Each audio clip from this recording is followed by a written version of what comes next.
Hey, Spike, let's see what's in the mail. Yes, they do love me. Oh no. Huh?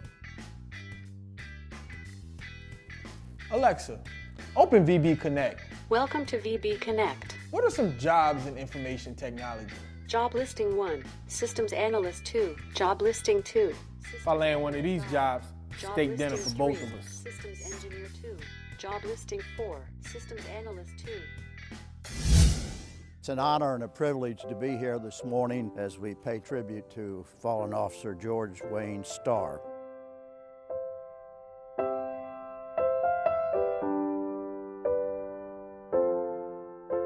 He pulled over in his private vehicle, got out, crossed the road to go assist, and unfortunately a drunk driver swerved after they saw the accident and swerved right into George. Officer Starr gave his life protecting another. We can pay no higher honor to him than to keep his memory alive. I feel certain that people over the years will come by and they'll see this and they'll say, I wonder who George Starr was. We're very proud of him and very thankful for the city for all the things they've done. In Virginia Beach, we believe that no one should live without a roof over their head. A safe, stable home is critical to providing the foundation for families and individuals to thrive and succeed. You'll truly see that our community in Virginia Beach is a big and a generous one. This is what is possible when we focus on making our community better together. This building that sits behind me is a wonderful building. You're going to get an opportunity to see it. But the most important thing about the building is that it's going to transform lives. If you are ready for evolution, if you are ready to make a deeper dive into your personal life and your personal conviction, you've come to the right spot. We are ready to serve you. And we're going to serve you with compassion, support, and we're going to wrap you with the services that you need to be able to move forward in your life. We are so compassionate and want to help those that need the help, and everyone deserves a home and everyone deserves a shower and food and a place to go, and they deserve jobs. We discovered as well in this journey that Virginia Beach, Virginia is not only a caring community, but it puts its money where its mouth is. It listens to its citizens, and in such a way we have come up with something we want to be remembered for as our city. Virginia Beach, Virginia, a city where people are willing to live a little more simply so that others can simply live. I'm happy for the homeless, period, because we have someone speaking for us. You know, we discouraged too. We go through certain things and feel as if no one's there. We have no one to lean on, no one to turn to. But on a day like this, all of it is known that it's not in vain. That it is people out there that care. On your count, 1, 2, 3.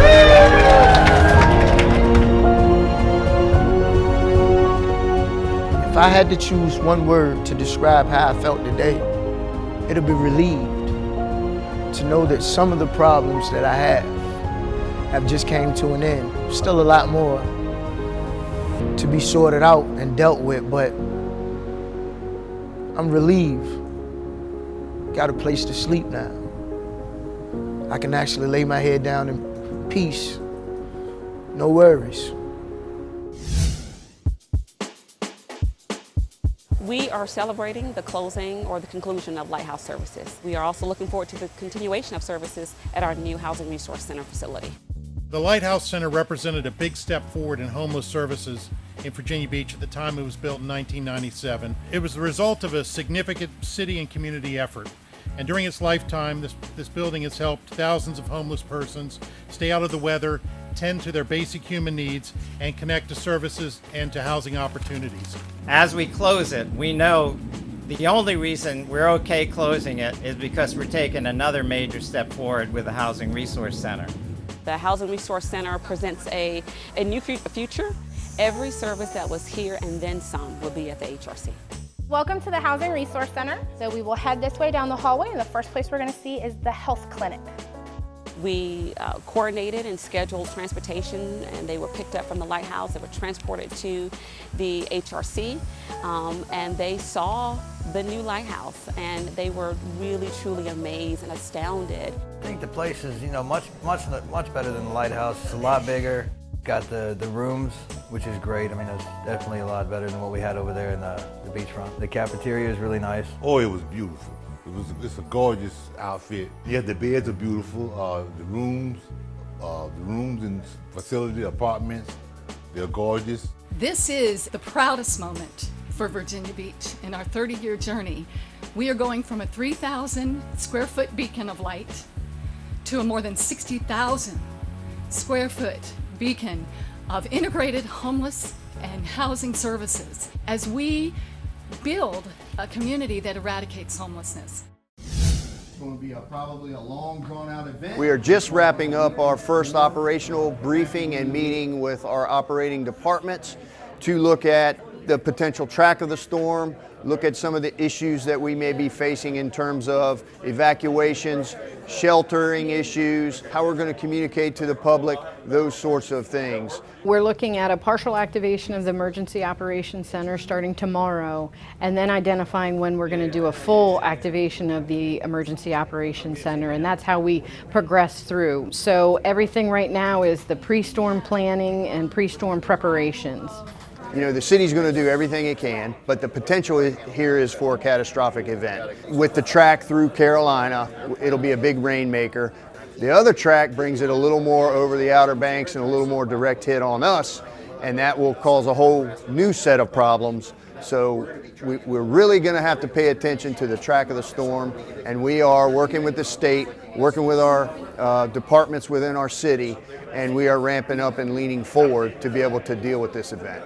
And the key to emergency management and the way we operate is that we've got a room full of experts in their specific agencies, and we'll be able to solve those problems. Here at Landstown Elementary, we have an emergency pet shelter set up. Those people who are sheltering within the city at the human shelters at Kellum High School, they can also bring their pets. If they don't want to leave their pets at home, they can bring their pets here, and we can shelter their pets here at the elementary school. Wanted to make sure my dog Raji was secure and safe, and this is a wonderful opportunity to bring him here.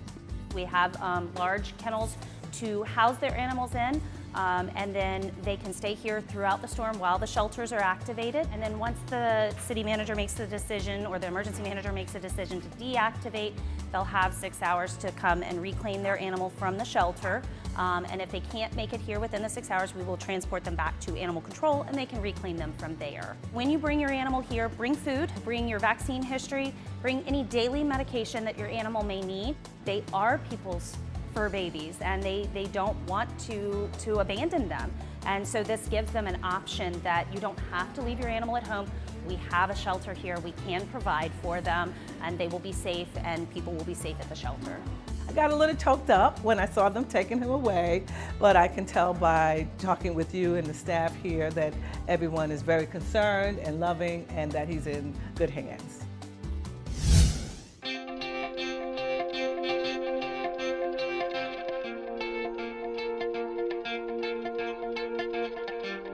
Public Works has been preparing for Hurricane Florence by looking at the drainage system. We've been trying to create additional storage capacity throughout the system by pumping down certain lakes in the system. We're out here at Asheville Park. We're pumping the ditches, getting them ready for the flood waters that are coming. It gives the water, the rainwater, somewhere to go without flooding the neighborhoods.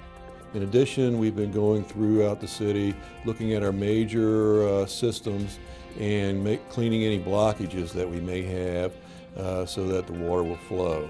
I'm actually digging out all your outfalls, drained from the street, and clearing the path, so when this storm comes in and it does flood, all this water that sits out on the road will drain out.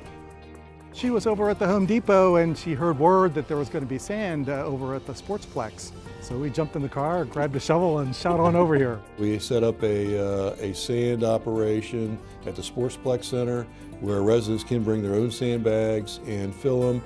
We'll provide the sand. Makes me feel like they really care, that they want to help us, protect our property and do the best they can, and give us the most up-to-date information as soon as it becomes available. So it makes you feel good that they're, doing their jobs effectively so you can hopefully save your homes. We've been trying to get the system as clean and as efficient as it can prior to the storm arriving. We have plenty of food, we have water, we have the sandbags to help out, so we're just gonna stay here, hunker down, ride it out, pray. I feel like we're pretty prepared and we had a lot of notice, and I feel confident that it'll all be good.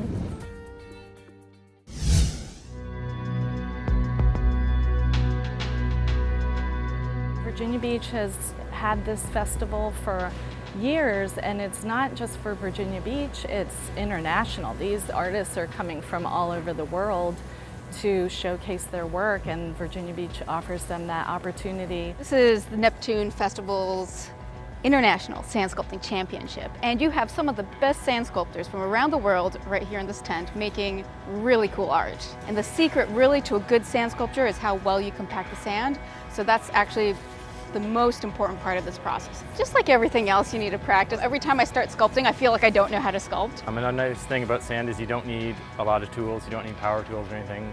You can work with your hands, almost any item you have in your house. We're not using the beach sand, so this stuff does get trucked in. Every sand's different, so while we could use the beach sand, it's not as good. It doesn't adhere together as well, so you're not going to see as pieces that are as tall or quite as impressive. One of the things about working with sand that's really interesting to look for is having it look something other than sand. I like that wow factor of when you can see the sculptures and they make sand look like human flesh or flower petals. I think those are some of the things that are really appealing. I started off doing a bit of snow and then got into sand, and just little by little ended up doing more and more sand. And it took a few years for me to get in, but I've been here 4 or 5 years in a row now. Back in the day, I was playing in my sandbox. I was maybe 2 years old. I was like digging moats and stuff. Then I stumbled into sand sculpting. Loved it so much that I started doing it professionally, and I started doing more competitions. What I love about sand sculpting, I love to create, and with sand, it's a very fast, so you can create very beautiful things in very short moments. If I had to describe this sand sculpture contest in one word, I think right now it would be fleeting. Just the ephemeral quality of this work, and that it's only here for a short amount of time, and we really never know how much time we have on this earth or with the people we love, and I think that is reflected in the artist's work here.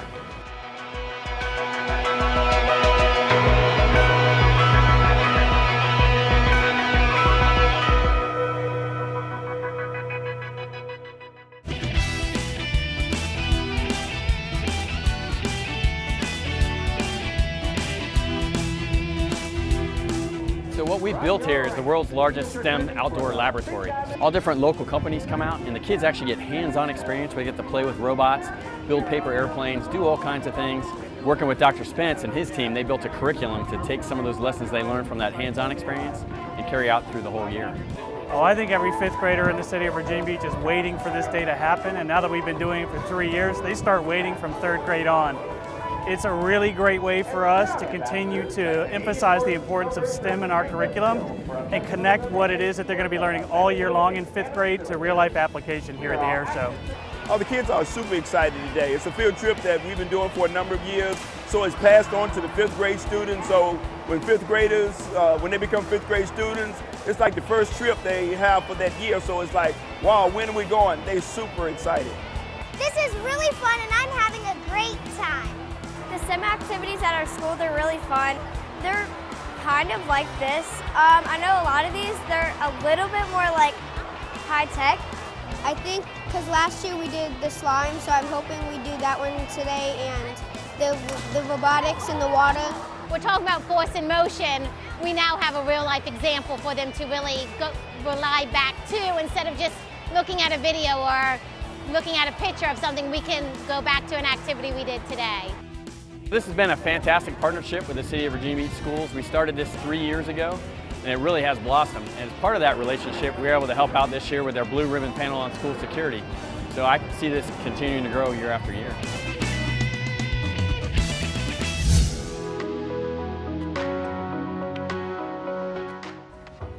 Hey, Robert. When I come to work, it's a happy place. You got to come somewhere that you want to be, and this is where I want to be.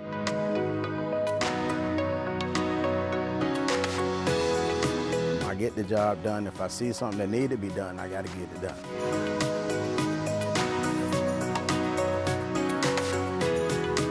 All these kids needed somebody to listen to them, and that's what I try to do.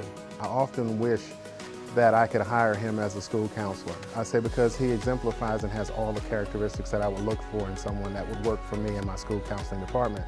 It's that empathy, it's that caring, it's that a kid that's really struggling. And that kid needs to find an adult in this building that they can speak to or someone that they trust. It's all about trust. When a student in our building can go to an adult in this building that they trust and talk to, I think that's a win. These kids, you don't know what they've been through the night before.